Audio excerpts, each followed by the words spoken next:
Welcome to Tilly's Trans Tuesdays. How did TV go in terms of trans rep in 2025? So glad you asked, because here comes Trans Representation in 2025 Media Part 2, TV Part 1.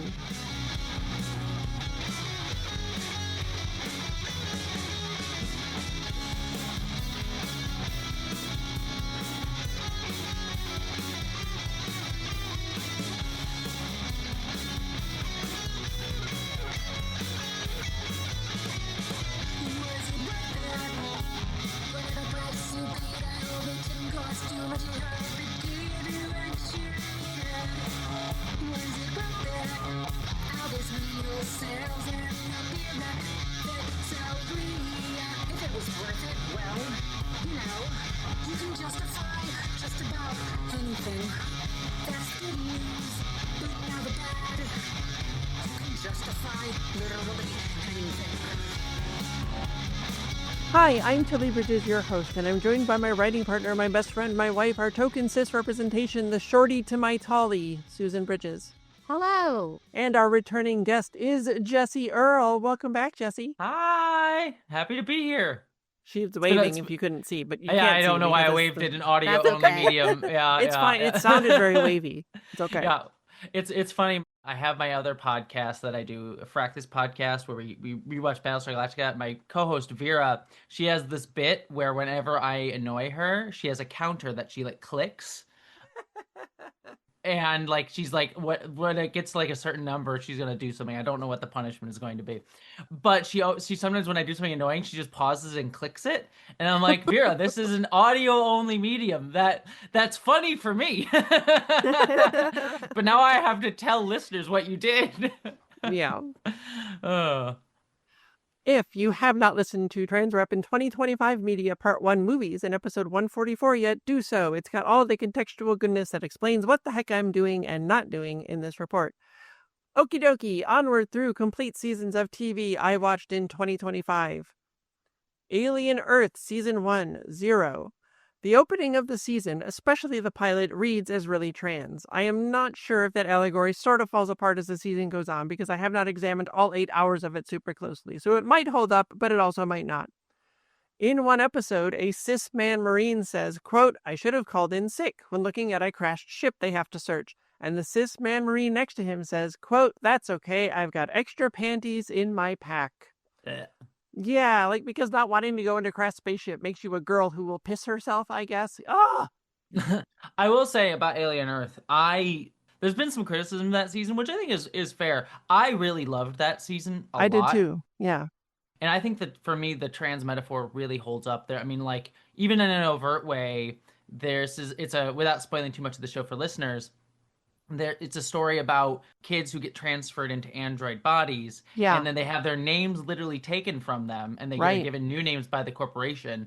And throughout the season, it's about these kids finding ways to assert their identity and their names. And there's even a whole bit in one part of the season about a character having dysphoria at her body, her android body, which very clearly reads as a gender body dysphoria sort of thing. Yeah. So yeah, I think that show has a lot of trans vibes, which the Alien movies always kind of do. Any type of TV show or movie that is about corporations controlling your bodies, cyberpunk stuff has a lot of this. Yep. Is very trans coded in a lot of its stuff. So I really like that season for a lot of that stuff. Yeah, same. Arcane Season 2, 1. Trans woman Eve Lindley, mentioned back in Part 1 in episode 144 for her starring role in National Anthem, voices the character Lest. Lest is not mentioned as trans. The Bear Season 4, 0. In the premiere, Ibrahim and Tina misgender each other for fun. Again, this is turning the one time this happened in Season 3 into a running gag, I guess. But misgendering isn't funny, you know? The Chair Company Season 1, 1.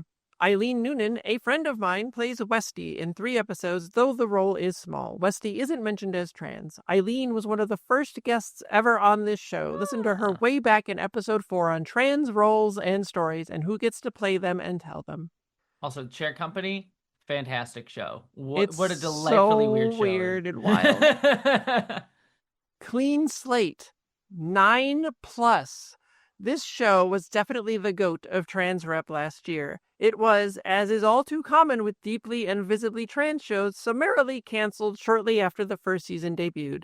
It's a charming sitcom about a trans woman moving back home to live with her dad. Trans woman icon Laverne Cox co-created and stars in the show. Trans woman icon Alexandra Billings appears in the pilot. Trans woman icon Nicole Maines has a hilarious role in one episode. I know her. She is lovely. And trans women JoJo Brown, Eva Rain, and Jasmine also appear. Trans man Jet Garrison directed an episode. I know him. He's lovely. There were two unheard of trans women writers on staff, Shadi Petoskey and Shomari Kirkwood, a friend of mine who was on this podcast in episode 110 on hormone replacement therapy and episode 111 on pushback overkill. Okay, dang, I didn't realize I knew so many people who worked on that show. As a gentle caution, there is some dead naming and misgendering in the pilot because the dad, quote-unquote, needs to figure it out. But it's not malicious. It is presented as a thing an older cis person with no trans experience might struggle with. The lead is allowed to be flawed and real, and it's about her adjusting to small-town life and kind of falling for a guy. It is a kind, heartwarming show if you need trans rep like that in your life right now. I've been wanting to watch this show, and I was so disappointed to hear it didn't get renewed. I was really, really upset by that. Yeah. Which I wasn't surprised. Exactly. But upset. Yeah. They do this to us all the time. Yep. No, they just like, here's your little piece of cool trans rep, and then it'll immediately get canceled. It won't be a continuing thing. It's like, cool. Yeah. Cool. Cobra Kai Season 6, 0. There is a baby gender reveal party this season, and it just sucks to see that same kind of terrible cis boys and girls are the only option and we decided at birth based on their genitals. Ideas continue to perpetuate not just society, but also our art. Not going to count this as a joke or anything, but can we please stop with these already? We didn't used to have them. We can get by without them. There's also a scene of a couple old guys calling each other pussy and getting mad about it, so it's cool that association with something typically seen as feminine continues to be just the worst thing that could happen to dudes. This one definitely goes in the joke column. Doctor Who's special, The Star Beast. 1. Yasmin Finney plays Rose, the trans, non-binary daughter of Donna. The plot kind of hinges around her being outside the binary, and it felt like they had to invent a reason to have a trans person on the show rather than just saying, hey, Donna's daughter is trans. There are multiple instances of Rose being dead named and also accidentally misgendered while she's not around, which is presented as something that's tough for the cis people in her life, but we never see Rose's side of it, and she doesn't really have much going on outside of what she needs to remember about the doctor for the plot, so she feels like half a character to me. So that's not great. Imagine a show including a trans character and then immediately diving into cis grief. See the essay on that at Tilly'sTransTuesdays.com if you want to learn about some bullshit. And I will say, yeah, Russell T Davies, there was a podcast or a behind-the-scenes thing right after this episode released, and Russell T Davies, for those who don't know, the showrunner of Doctor Who and writer of these episodes, and he talked about he debated whether including the dead naming scene in the episode, and he had like a long talk with the actress about it. Yeah. And the actress apparently had a lot of anxiety doing the scene, but was ultimately okay with it. There's some question of whether power dynamics in there is you're gonna tell the showrunner no, I don't want to do your scene. The one trans person on set is gonna say no, I'm not gonna do this for you. Yeah. And then I'm sure we'll talk about it when we get to later seasons because she comes back and I have thoughts. Yeah. It also feels like they do all of this to show you that Rose is trans, but the word trans is never said when it's the easiest thing to do. The episode also has a misgendering joke when the doctor shows someone his psychic paper and it lists his title as Mistress instead of Mr., and he grumbles about it not keeping up. The doctor's previous incarnation was a woman played by Jodie Whittaker. But this moment, it is entirely for laughs. Ha ha, this man identified himself as a woman. Oopsie, blurg. Also, when Jodie Whittaker's doctor regenerated into David Tennant's Doctor Take Two, his clothes changed from her normal outfit to Tennant's standard suit and long coat. No other doctor in the modern incarnation of this show up to that point when regenerating had their clothes changed. They were always a new doctor in the old doctor's clothes. So here they changed the clothes with the regeneration to avoid putting cis man Tennant in cis woman Whittaker's clothing, even though her costume was incredibly gender neutral by Whittaker's choice. Yeah, that's a big one. Yeah. And that was actually also addressed by Russell T Davies. He said, oh, well, seeing a man in women's clothes has a lot of loaded connotations right now, and I didn't want to do that. And again, it's It's the thing with Russell T Davies that we'll get into as we keep going Yeah, through yeah. Doctor Who, where it's just like the man I think has his heart in the right place a lot of the Yeah. time, but he's not doing the work to like really get to know the things that he's talking about, because he's written some of the biggest like queer rep shows in British history over there. Like there's been a bunch of shows that he's done, and I feel like he's come from a place of like, oh, I've been in this community, I know, and he just writes this stuff without really getting to know it, and it's very, very frustrating. It's like, I know your heart's in the right place, man, but you're not doing the work, and Yeah. it's very, very frustrating to see, as we'll talk about it more As in we this will. episode. And I mentioned this bit about the clothes only because they went to lengths to change the clothing with the regeneration to avoid the uncomfortable gender stuff of seeing a cis man in a cis woman's costume, but then made a joke about, isn't it funny his psychic paper still thinks he's a woman? It's a bit weird. I feel like the heart was in the right place, but it all felt a little inelegant to me. It is definitely not good that all the cis people and their feelings were centered over those of the actual trans character Rose, who didn't get to be much of a character at all. This one is both a joke and actor and character rep, though. I will say too, the end of the episode ends on the whole bit where the doctor like says, I'm non-binary. Like the doctor kind of learns that like he has two sides of himself. I'll use that term for because it's David Tennant's doctor. And like it's like a very clear metaphor using Rose as like the Rose metaphor, but I'm like, Rose is a trans woman. But you're like, the episode like really hinges on her as like representing the non-binariness of the doctor at the Right. end. And again, it goes to like Russell T Davies, like, I get you're trying to be supportive, and I appreciate you like doing this whole thing of like the doctor's non-binary and like trying to make this political statement. And you know, Russell T Davies has been very anti J.K. Rowling, like, so he's like, he is trying to be an ally, and I will give him some credit to the point of like, he's trying to put these themes forward in his show, but he's Yeah. not doing the work to understand it. And so mixing like non-binariness while using a trans woman for that metaphor is really not understanding the distinction, and it's a Yeah. very important distinction. And again, it's like, it's very frustrating, because when you see that sort of thing happening in shows like Doctor Who, they're very mainstream shows, and so they get attacked for this stuff, and Yep. the attacks are always going to be bullshit nonsense. But when you do more performative and not very specific and very front loaded stuff about being trans in shows like this and don't get it right, it gives more fuel to the reactionaries to be like, look, see how dumb and silly this is, when it's like, yes, it's silly because this person didn't actually try to do this authentically. Right.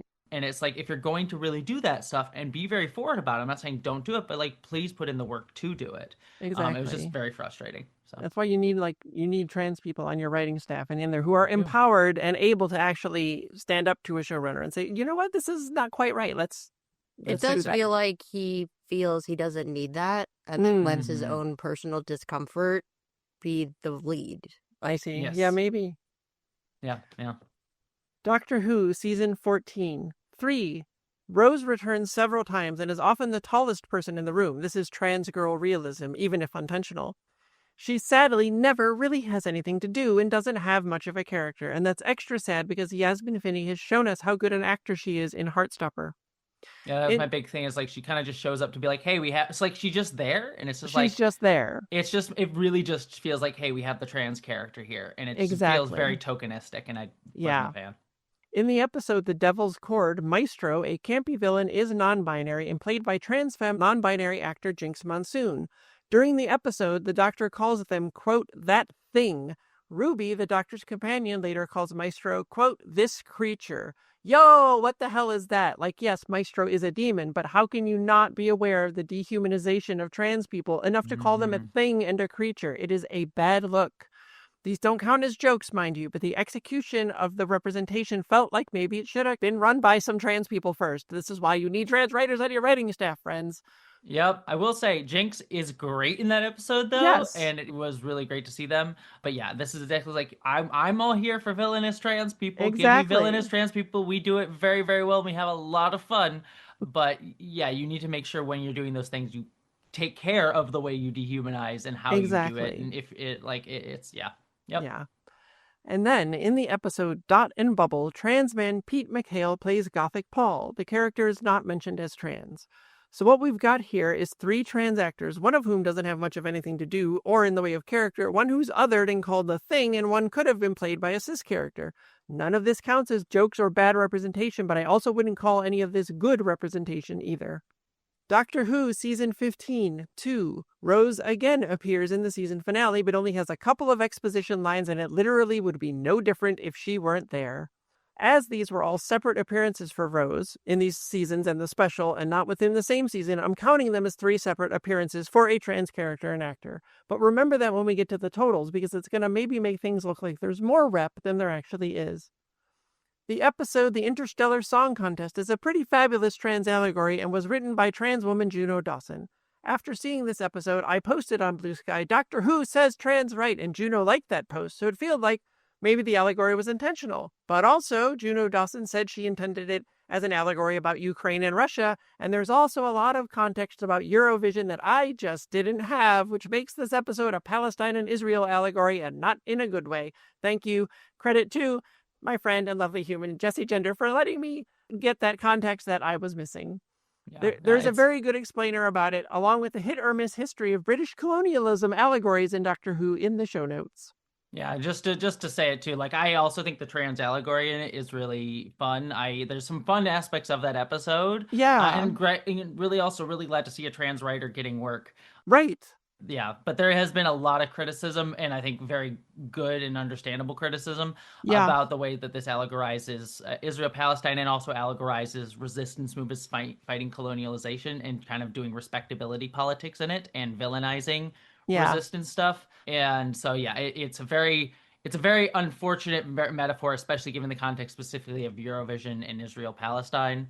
So it was one of those, like, it has gotten a lot of criticism. Sucks that that's the one episode that the trans writer wrote, and wish Juno had been able to write other stuff as well in the season. But yeah, this was a very, very contentious episode, well worth watching. And I'd highly recommend the video which not my video, I should say, but it's a video that someone else that you should go watch, because I think it gives a lot of really cool history. So. And it's all the context I was missing. So as an American who knows nothing about Eurovision. Oh yeah, I have a friend named Kit who gives me all the Eurovision drama. And I'm like, just give me, like, I have never seen Eurovision, but the drama is fascinating. So yeah. Duster Season 1, 0. In the pilot, in response to hearing about a lady FBI agent, someone says, quote, "They got lady dicks now?" In the characters, 2 cis men don't laugh or treat it like a joke, but the show kind of does, because it seems like you'd only word it that way if the concept of quote-unquote lady dicks was meant to elicit a chuckle. Blech. Yeah. But the show is amazing. The show is great, and I'm so sad it was And it canceled. does take place in the past, but also... Yes, but also, we didn't need that joke. We don't need that joke. Yeah, I like Josh Holloway. Haven't got a lot of work. Yeah, that is the Josh Holloway one. I'm not crazy, right? Yeah. Josh Holloway is great, and I missed him since Lost. I don't need to do a Lost rewatch, because I'm just like, I miss Lost. It was fun. It's also a show with a lot of problems in its representation, but a show that I was very important to me nonetheless. So it's nice to see him back. Yeah. Foundation Season 3, 0. Hacks Season 4, 1. Non-binary actor Carl Clemens Hopkins plays Marcus, who is a cis man. Okay, here we go. This has been one of the... Hacks has had so many problems. I love the show, but okay. There is a minor character named Cece Homo, Heauxmeaux, which is beyond... Already. That is beyond the purview of my write-up on trans rep, but it sure feels like a kind of regressive thing to think is funny. Unless a queer person wrote it, which changes the context entirely, but I have no idea who came up with that line. The credited writer on an episode didn't always write every line or joke that appears in it, but I'm going to classify it as weird. In one episode, there is a joke from Deborah about how she shouldn't have to be told someone's pronouns when she didn't ask. We're still making jokes about pronouns, apparently. In another episode, there's a joke about not wanting to hear complaints about the gender of Mr. Coffee. Come on! In one episode, a cis woman jokes that she's, quote, doing No Nut November. In another episode, Jimmy Kimmel, guest starring as himself, tells Deborah to, quote, go shove your dick up Fallon's ass.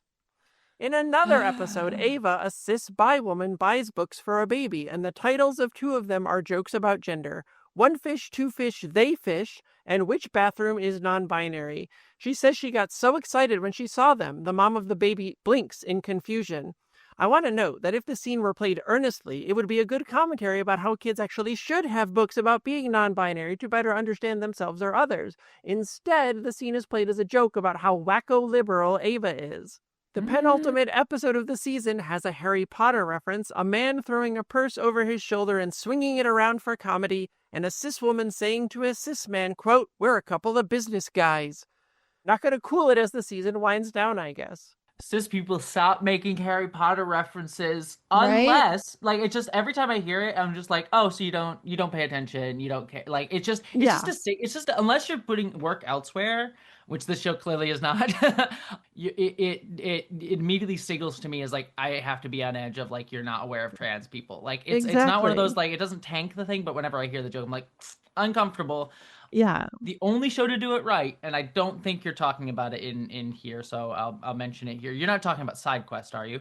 I have not seen it, no. Okay. There's a show called Side Quest, which is the spin-off show. It's an anthology spin-off show to Mythic Quest, which is a really great show. You should 100% watch it. It's by the same people who do It's Always Sunny in Philadelphia. It really gets behind the scenes video game development and is like all awful people, egotistical awful people, but in that same way It's Always Sunny is, where it's like they're all awful people, but the show itself knows they're awful people, and so like their views are like seen as bad. But there's in one of the episodes of the show Side Quest, they literally make a joke about Harry Potter, and the joke is, oh, J.K. Rowling is an awful piece of shit for her transphobia, and it's just like an awful offhanded joke, and I'm like, yes, thank you, a show that like actually makes a joke about how she's a piece of shit, or how J.K. Rowling is an awful person. Piece of shit's fine. That's PG-13. Yeah, we can shit it up. We can say shit. It's good, and she is a piece of shit, so it's great. But yes, it's the one time. It's like literally the one show that I have seen that made a Harry Potter joke that I'm like, that was a good Harry Potter joke. Thank you. Yeah. So yeah. Well, then in the season finale of Hex, Deborah says Ava needs, quote, a boyfriend or a girlfriend or a they friend. And for once, it's not played as a joke. Great. Yes, we can learn and grow.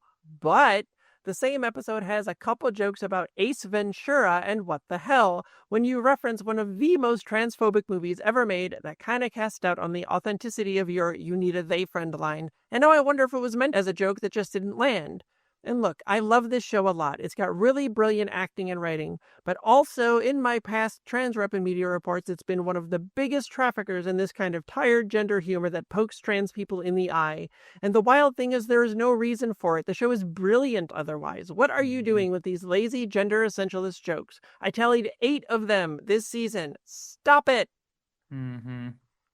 Has Been Hotel Season 2, 0. Heated Rivalry Season 1, 2. Trans man Harrison Brown appears in one episode in a small role with only a few lines.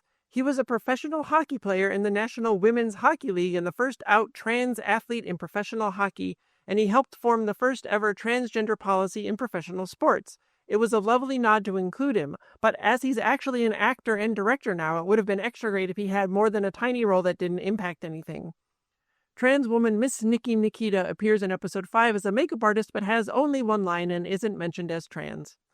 The show is fearless in the ways it depicts love and sex between cis queer men and includes a lovely awkward coming out scene that I think trans people will resonate with. But its trans rep could have been better. Yeah. Just a pause. Has Been Hotel does have trans rep. Does it? Yeah, I'm a blanking on the sex worker character's name.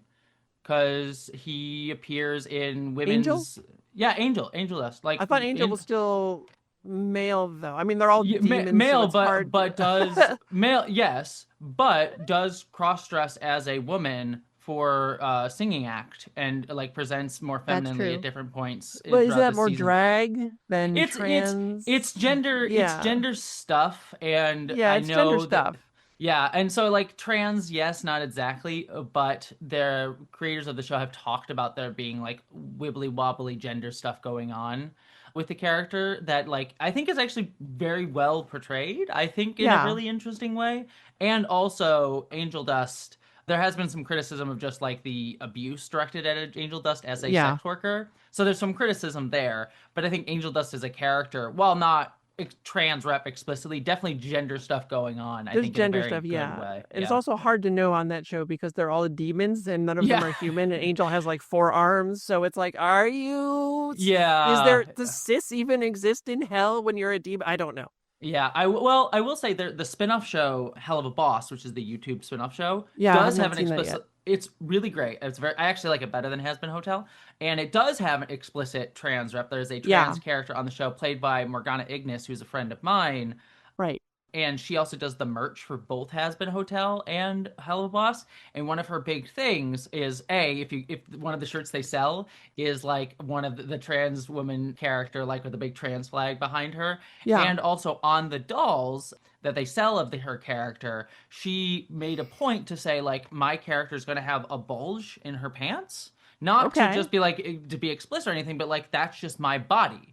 And if we're Yeah. gonna have a doll, you're not going to just make her like, all the like the way women like cis women's bodies are presented. Right, right. I want to have as a trans woman's body is represented. So there's like a little bulge in her crotch area without getting too vulgar. That's And actually cool. yeah, and it was like something she really fought for. She like showcased just how a trans woman's bodies would look for. So like criticism to be had of Has Been Hotel's representation in a bunch of things, but I think they do a lot of really good work to really understand trans people and the queer community generally. Like the cast is just very It's queer. very queer. Yeah. So Brendan Rogers is in both shows, and yeah.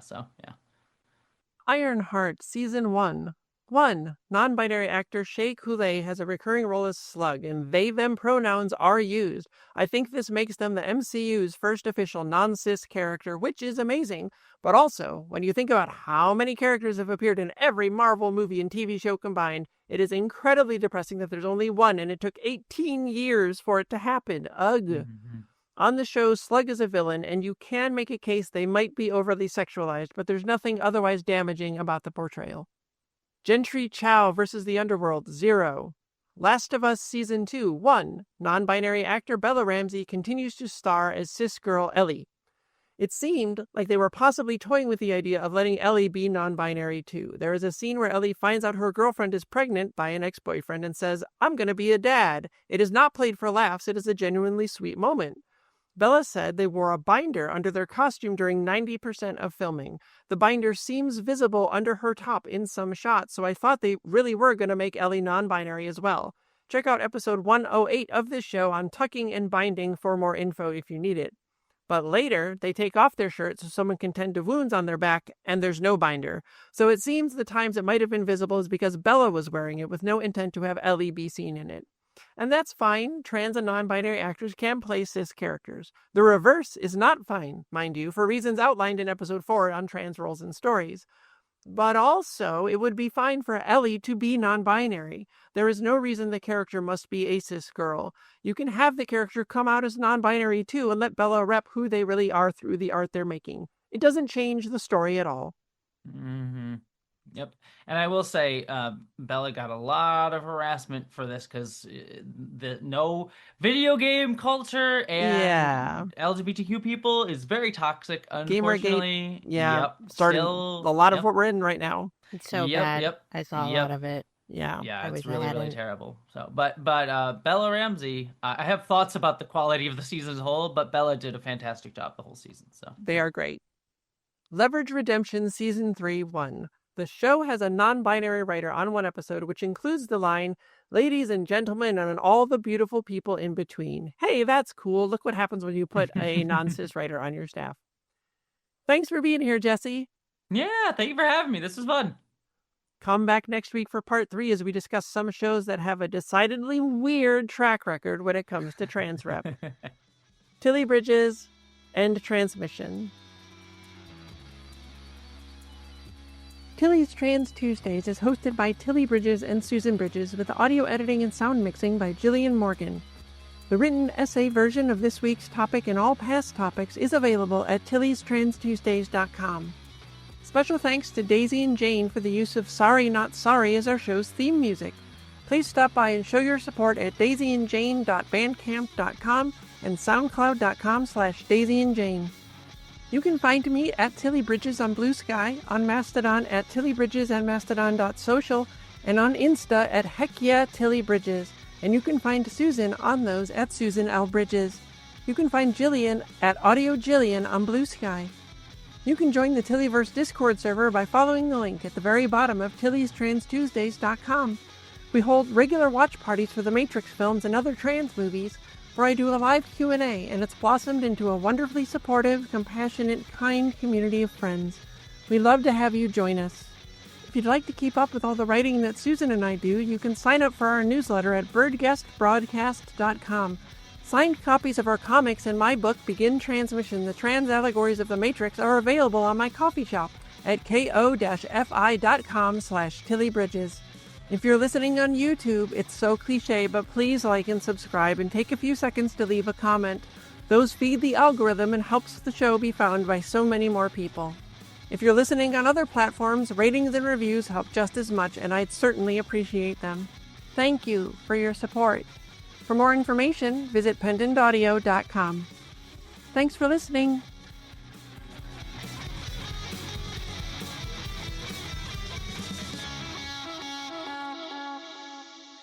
Hi, I'm your host, Tilly. Oh my God. You really messed me up. Host? I'm your host? I guess that's who I am.